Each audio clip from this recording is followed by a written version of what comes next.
태섭은 다리를 고쳐 앉으며 정중하게 꾸루아이를 불러 우선 곡소리라도 진정시키려 한다. 아저씨! 가있어! 내 방에서 나가란 말입니다!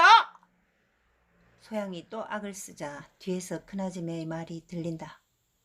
너는 빨리 부엌으로 가거라! 누구한테 그런 말을 듣냐? 네가 지금 그런 말 들을 때가 아니다. 나설 일도 아니고. 뱃속의 아기를 염려해서 하는 말인지 아니면 꾸루와이의 험담을 그저 피하라는 말인지 이해가 가지 않는 소양은 장서방이 지붕에서 내려오기만 하면 꼭 무슨 일이 크게 벌어질 것 같은 예감에 휩싸여 마음이 다급하고 암울하다. 그런데도 집주인 내외는 남의 일로만 치부하고 그저 보고만 있는 것이 괘씸하고 미워서 물러설 수가 없다. 장씨 아저씨가 그 칼 아저씨가 아닌 줄 큰아줌매도 아실 깁니다. 그래도 어째 그저 보고만 있을 깁니까? 자신에게 남긴 장씨 아저씨의 말이 생각난다. 다 운명이라고. 홀몸이라 어디 가면 못 살 거냐고. 소양은 장씨 아저씨가 간다는 사실이, 아니 갈 수도 있다는 사실이 겁이 나서 지금 큰아줌매한테 퍼붓고 있다. 너 입 안 다무냐? 부엌으로 가라는 내 말 안 들리냐? 이번에는 큰아줌매가 목청을 돋운다. 그야말로 태풍이 한번 쓸고 간 뒤에 또 한 번 악쓰는 소리가 집안을 휩쓸고 있다. 그래도 소양은 겁이 나지 않는다. 장씨 아저씨가 이 집을 떠난다면 자신도 다 포기할 수 있을 것 같은 용기가 헝클어진 머리카락 속에 가득하다. 못 담읍니다. 저런 사람은 사람도 아닙니다. 저번에도 카디만 이번에도 똑같이 사람을 애를 미기는데 어째 큰아줌매는 지보고 입 다물으라 이 말입니까? 뭐라고? 너 지금 뭐라고 했어? 그러나 큰아줌매는 움직이지는 않고 그저 마루에 꼿꼿이 서서 눈만 매섭게 째린다. 지붕 위의 장수방이 하던 일을 다 놓고는 급히 사다리를 내려와 일이 더 커지기 전에 막으려 소양의 등을 떠밀며 전기 쪽으로 mon다. 아무 말 하지 말고 너는 부엌에만 있거라. 어른들이 다 알아서 할 거다. 알았지? 내 말대로만 하면 다 괜찮을 거다. 그저 어른들이 하는 대로만 믿고 있거라.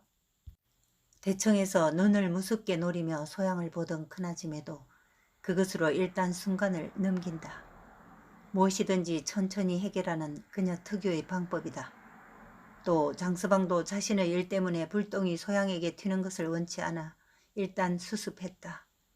물론 소양의 마음을 다 알고 있지만 이제 자신이 빠져나갈 구멍도 거의 바늘구멍같이 협소하다는 것을 느끼며 이참에 저 죽일 놈을 아예 도륙을 내고 자신도 종지부를 찍을 참이다. 눈에 홍희의 모습이 보인다. 누님도 친구들도 보인다. 그러나 지금 그런 감상에 빠질 때가 아니다. 제가 지붕이랑 담이랑 손을 다 보고 갈까 했었는데 아무래도 겨우 지붕밖에 할 수가 없군요. 그래도 본체 비는 막을 수 있으니 담이야 천천히 해도 되겠지요. 하고 대청의 큰아줌매를 보며 장서방은 긴 한숨과 함께 말을 남기고 도로 사다리 위로 오른다. 소양의 고함 소리와 장서방의 여유 있는 태도에 밀려 꾸루아이의 속마음도 은근히 타들어가고 있다. 태습이 방 안에 들어왔다는 것만으로도 꾸루아이는 피냄새 맡은 승냥이 마냥 일단 자신의 생각대로 되어갈 것 같은 예감이 들지만 저놈의 머슴이 지금이라도 당장 지붕 위에서 내려오면 그야말로 남은 성안다리 한쪽도 절단 날 것 같은 불안감에 휩싸이자 다시 고함을 치며 방구석을 헤맨다. 아이고 내 죽네. 종가에서 사람 죽이네. 아이고. 종가라는 말에 태섭이 화가 치민다. 일단 방문고리를 잡아 닫은 후 꾸루아이를 노려보며 고마하소 하고 종가에서 어쨌다고 자꾸 종가를 들먹거리는겨. 시끄럽게 하지 말고 일나소. 내캉 조용히 얘기해 봅시다 하며 목소리를 낮춘다. 닫힌 방문을 보고 소양도 전기로 돌아가지만 속은 타들어간다. 정말로 장씨 아저씨가 가게 되는 것인가. 전기를 나와 지붕 위를 올려다보며 손을 치마폭에 감싸 쥐어짠다. 큰아짐에도 다친 소양의 방문에 눈을 놓고 뒷걸음치며 안방으로 가버리고 갑자기 조용해진 종가에서는 지붕에서 들그럭거리며 남은 기와를 이고 있는 장서방의 손놀림 소리만 들린다. 장서방도 태습이 소양의 방에 있는 것은 알지만 별로 마음에 두지 않는다.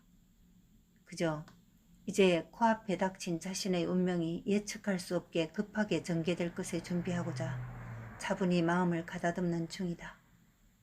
어차피 하늘을 이고 땅을 등대고 살아온 지난 10수년 아닌가. 비록 자신의 생각대로 엮어지지는 않지만 그래도 홍이가 다 자라준 것만으로도 미루어온 것을 정리할 대로 충분하다고 생각하니 마음이 편해진다. 처마가 허물어지면서 끝에 붙어있던 망새기와가 땅에 떨어져 깨져버렸다. 담 위에 있던 암수 몇 개를 골라 지붕을 마친 장서방은 사다리를 내려오기 전에 고개를 돌려 사방을 휘 둘러본다. 온 동네가 앙상한 뼈대만 남았다. 벗겨지고 찢어지고 없어지고 부러지고 뒤틀리고 성한 것이 하나도 눈에 띄지 않는다. 허탈한 탓인가 귀에 쟁쟁하던 여자들의 곡소리도 들리지 않는데 방향을 알 수 없는 곳에서 들려오는 천진한 뻐꾸기 소리만 허공 위에 떠있다.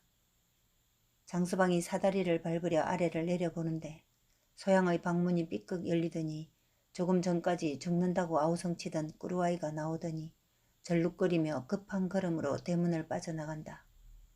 멍하게 쳐다보는 사이에 꾸루아이가 모퉁이를 돌아 시야에서 사라지고 열린 방문으로 사다리 위에 있는 장서방을 보던 태섭도 일어나 나온다.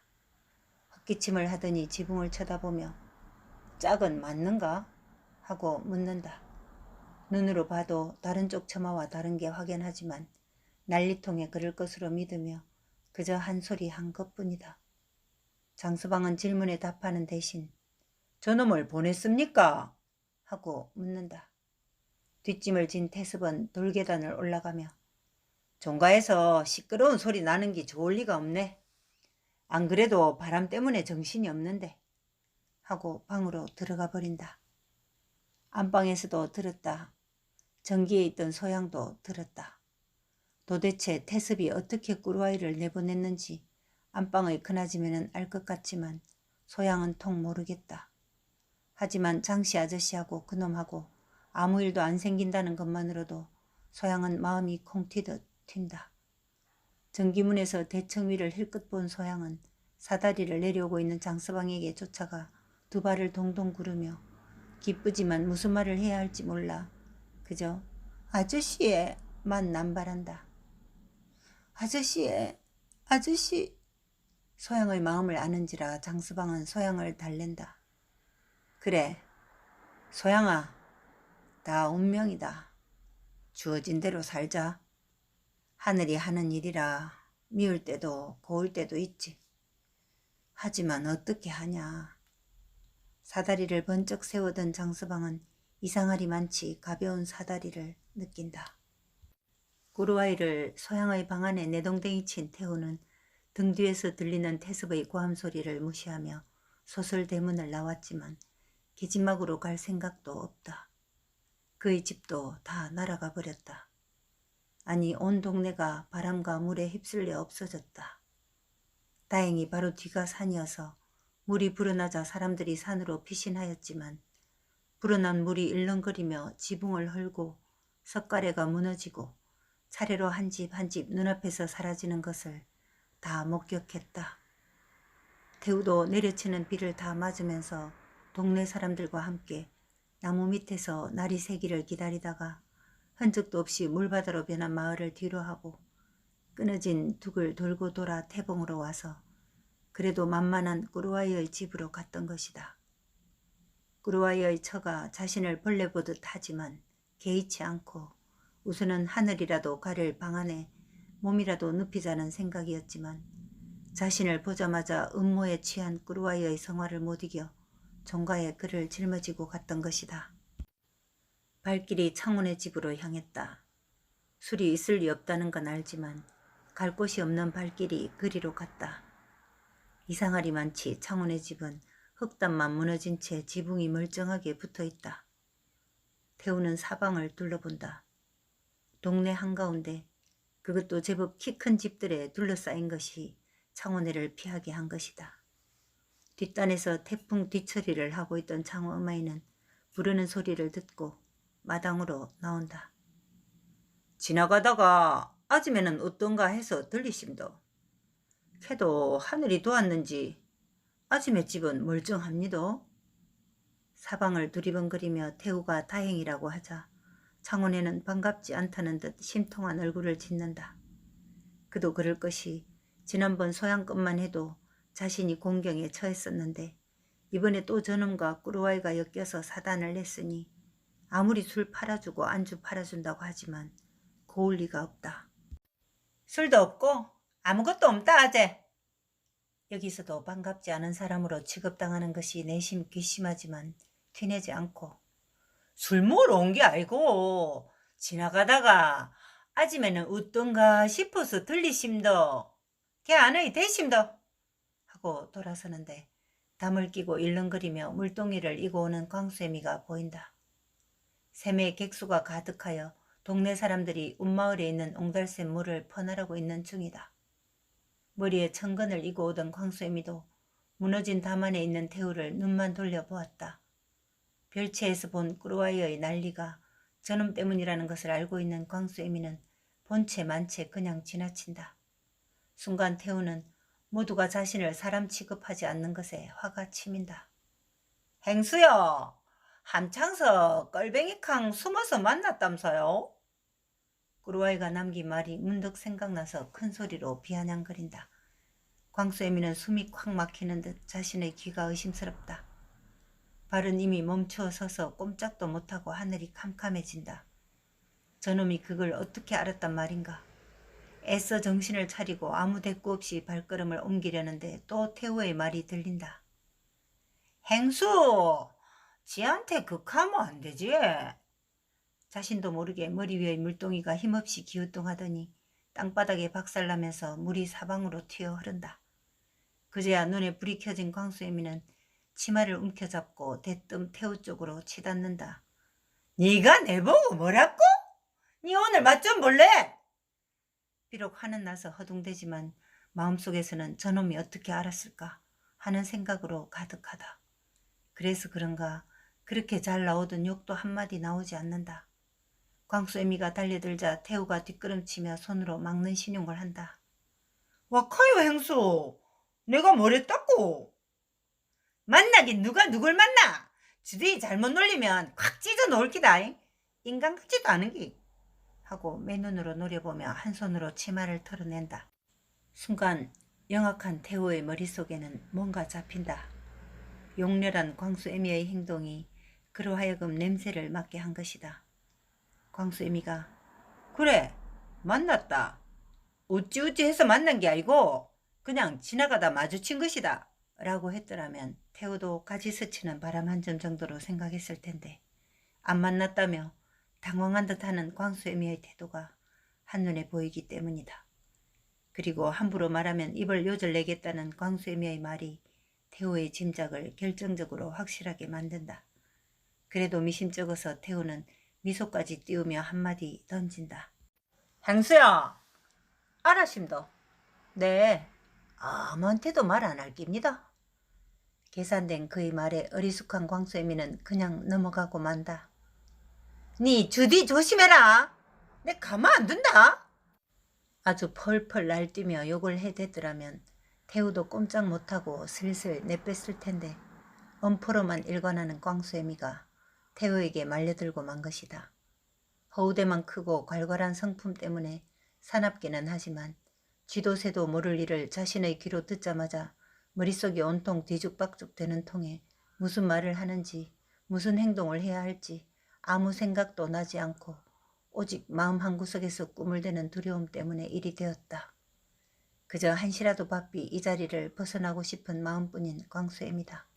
깨어진 동이도 눈에 보이지 않는다. 희죽거리는 태우의 얼굴을 등 뒤로 하고 집으로 돌아온 광수애미는 전기로 가서 앞서 길러다 놓은 물을 한 바가지 숨도 쉬지 않고 마신 후에야 정신이 난다. 그리고 비로소 자신의 말과 행동이 생각나고 후회가 쌓인다. 장서방은 정기에서 소양에게 한 상 가득 받았다. 소양은 소양대로 꾸루와이가 떠났으니 이제 아무 일도 없을 거라는 위안에 기쁘게 차렸다. 장서방은 언제 이런 상을 받아본 적이 있는지 기억도 나지 않는다. 그런데 코끝에 스치는 냄새가 이상하다. 상한 것이다. 큰아지매가 이것저것 골라버리라고 했지만 소양은 아까워서 미처 버리지 못한 것들을 상위에 놓았던 모양이다. 장서방은 웃으며 소양을 보고 잘 먹겠다. 진수성찬이구만 하고 물 한 사발을 우선 다 마신 후 신김치와 밥을 비웠다. 빈 밥그릇을 보고 그리고 손도 대지 않은 추석 음식들을 보고서야 소양도 미안한 마음이 든다. 아까 봐서 얘 못 버렸어 얘. 안다. 내 먹은 걸로 하지 하고 소양을 물끄러미 보던 장서방이 상을 치우려던 소양의 소매를 잡더니 얼굴을 내리깔고 말한다. 소양아, 언젠가는 내가 또 너를 만나겠지. 여기 태봉에서가 아니면 삼천포에서라도 만날 거다. 그때까지 잘 살아라. 소양의 눈이 왕구슬만큼 커지더니 자신의 생각이 결국 헛되었던 생각이구나 하고 눈물이 맺힌다. 아저씨, 정말로 갑니까? 장서방은 이런 상황이 어색하다. 그래서 전기바닥을 벌떡 일어선다. 엉덩이를 툭툭 털어내면서 전기문을 나서더니 문간에서 뒤돌아보고 소양아, 너는 내 딸같이 참 이쁘다 하고 울고 있는 소양에게 미소를 남기지만 소리만 들을 뿐 얼굴을 숙이고 있는 소양은 장서방의 미소는 보지 못한다. 대청 끝으로 간 장서방은 안방인지 걷는 방인지 방향도 없이 그저 큰 소리로 장서방입니다 하고 알린다. 영감님이라든지 혹은 마님이라는 말은 입에 올린 적이 없다. 안방문이 열리기 전에 태섭이 먼저 문을 열더니 고개를 내민다. 왜 그러나?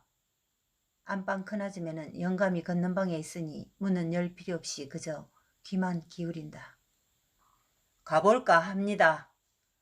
전기에서 소양의 우는 소리가 장서방의 귀에 들린다. 가다이 어디를? 알지만 묻는 태섭이다. 더 이상 종가에 패 끼칠 수가 없습니다. 제가 저지른 일 제가 감당하겠습니다. 그동안 고마웠습니다. 안녕히 계십시오. 입으로는 태섭에게 눈으로는 안방을 향해 말을 남기고 돌계단을 내려서는데 태섭이 느긋하게 말한다. 안 가도 된다 카이. 안 가도 된다고 말한 적이 없는 태섭이 그렇게 말한다. 예? 하고 장서방이 돌아서면서 보니 소양이 전기 문간에 손을 올려놓고 눈물 가득한 얼굴을 내밀고 있다. 내가 말해놨으이 안 가도 된다고. 일이나 보게 하고 문을 닫아버린다. 소양의 얼굴이 햇살이 퍼붓는 것처럼 확 피어오른다. 장서방은 그러나 태섭의 그 말이 정확히 무슨 말인지 모르겠다. 소양에게는 그저 안 가도 된다는 것만으로도 충분하지만 장서방에게는 그렇지 못하다. 그러나 다시 묻기에는 성가시다. 자신의 일로 자꾸 안채 방문을 열고 닫게 하는 것이 싫다. 그 길로 장서방은 함창 지서로 갔다. 가는 길은 그야말로 전에 보지 못한 난장판의 연속이었다. 논둑은 다 허물어져 물에 씻기거나 도랑이 넘쳐 자전거 길도 끊어지고 물살이 빠지면서 같이 쓸어버린 나락은 모두 한쪽 방향으로 나란히 누워있다. 장서방도 신음이 절로 나오면서 지서까지 왔다.